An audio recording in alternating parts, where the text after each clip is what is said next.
katarantaduhan nga yung sinasabi ni Madriaga. Oo.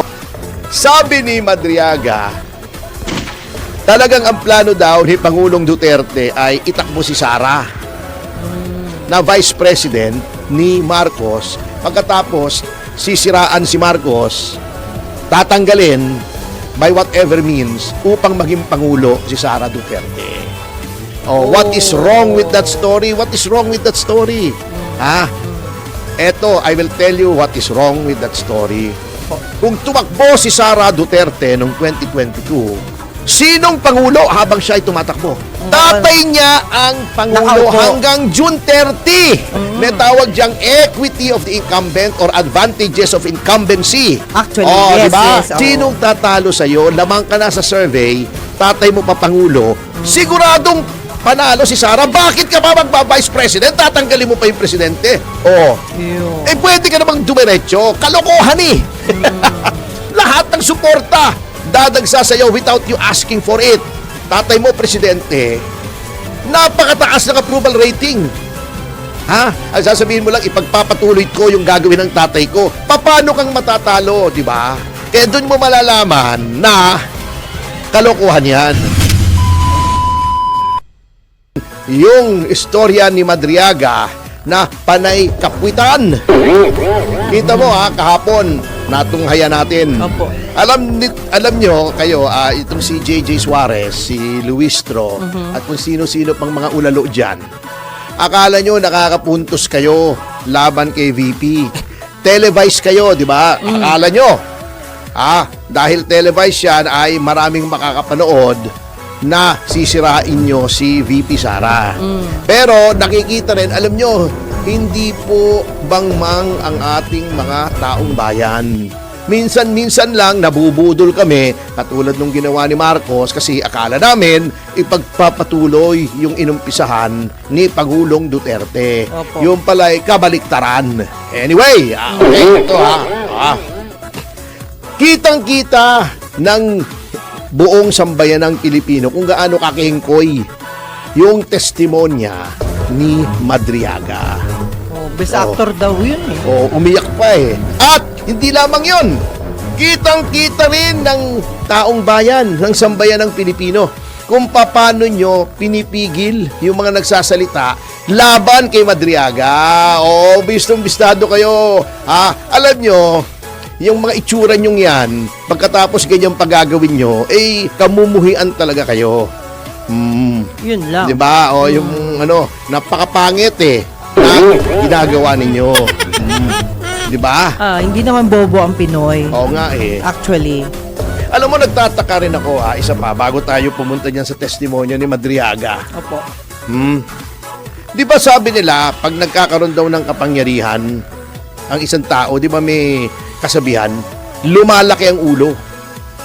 Di ba? Yes. Di ba? Yes. Bakit si Ridon ang mukha yung lumaki? Nagkaroon ng kapangyarihan. Ayun ba yun? Hindi ko lang maintindihan. Hindi lang lumaki ang ulo. Lumaki pa ang mukha. Anyway. Attorney talaga. Hindi, nagtataka lang ako. Etong number 1 na katakataka dyan. Okay. Sabi ni Madriaga, talagang ang plano daw ni Pangulong Duterte ay itakbo si Sara na Vice President ni Marcos. Pagkatapos, sisiraan si Marcos, tatanggalin by whatever means upang maging Pangulo si Sara Duterte. What is wrong with that story? What is wrong with that story? Eto, I will tell you what is wrong with that story. Sa halos lahat ng surveys po noong 2022, lamang si Sara Duterte. Okay? Okay? Yes! Lamang! Di ba? Kay Pangulong Marcos. Opo. Okay? So, ibig sabihin, kung si Sara Duterte mismo ang tumakbo na presidente, malaki ang posibilidad na siya ang manalo kahit si Marcos pa ang kalaban niya. Si Marcos, remember, natalo kay Leni Robredo. Although may mga aligasyon kami ng pandaraya, hindi po naabutan Hindi, ayun nga, ang bagal ng COMELEC di ba? Si Vic Rodriguez nga yung abogado dyan ni Pangulong Marcos, hindi naman nanalo yung protesta, di ba? Yeah. Inabutan na ng eleksyon. Okay. Okay, number 1. Number 2,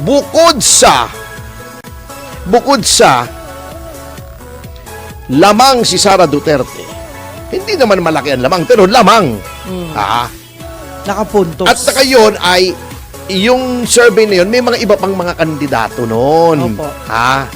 Na pagka yun ay umatras, syempre, kakalat yung boto noon. Number 2, at ito ang pinaka malaking factor. Alam naman nating lahat ito. Opo. Kung tumakbo si Sara Duterte noong 2022, sinong pangulo habang siya ay tumatakbo? Sino? Tatay niya! Di ba? Yeah. Bihira ka naman.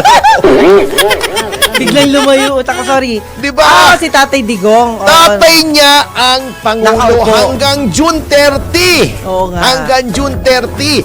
Mayo yung eleksyon. Ang campaign period, 90 days before May. Ibig sabihin, wala namang ginawang masama si Sara. Hindi lamang yun. May tawag diyang equity of the incumbent or advantages of incumbency. Actually, yes, diba? yes, oo. Pagtakbo mo, ang tatay mo ang pangulo, Nandyan, oo. hindi ka madadaya kasi siya ang commander-in-chief ng armed Yes. forces, di ba? Tama. Nasa kanya ang executive. Malinis ang magiging eleksyon. Maganda ang magiging eleksyon. Correct. Hindi ka pwedeng isabotahe, etc.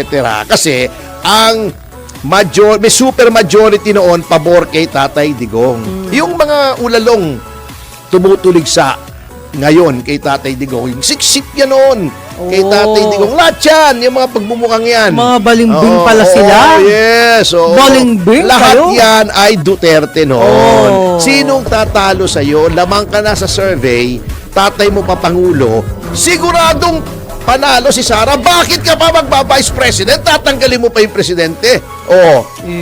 Pwede ka namang dumiretso. Kalokohan Lahat ng suporta dadagsa sa'yo without you asking for it. At saka, magpa-presidente ka, tatay mo presidente, napakataas ng approval rating. 78% approval rating ng tatay mo, magpe-presidente ka. Ang sasabihin mo lang, ipagpapatuloy ko yung gagawin ng tatay ko. Paano kang matatalo, di ba? Bakit na iba? Hindi nga na iba, katarantaduhan nga yung sinasabi ni Madriaga. Kaya doon mo malalaman na kalokohan yan.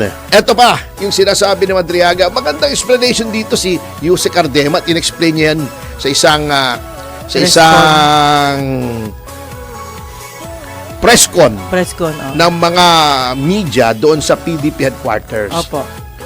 Siya daw ang nag-form nung protection group kay VP Sara. Alam nyo, nanggaling ako sa Office of the Vice President nung panahon ni Doy Laurel. Opo. Anong panahon yun? At 1986 siya naging Vice President. 1987, 1988 na kay Doy Laurel ako. Tao niya ako. Meron na po talagang grupo, automatic yan, na parang PSG. Iba-iba lang ang pangalan. Dati, ang pangalan ng panahon ni Tito Doy, Vice Presidential Protection and Security Group. Yan. Parang PSG yan. Opo. Ang mga tao po dyan, number 1, of course, miyembro ng military o ng pulis. Okay.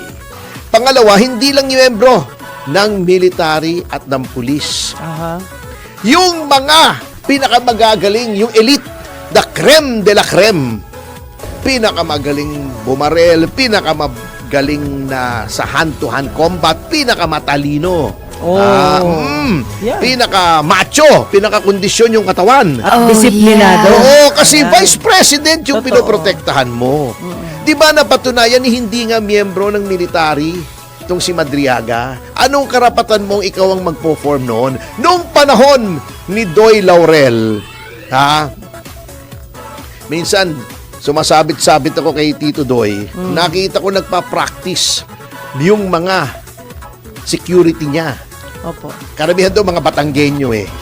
Ang consultant pa roon, si General Tapia, retired General Tapia from Tanawan also.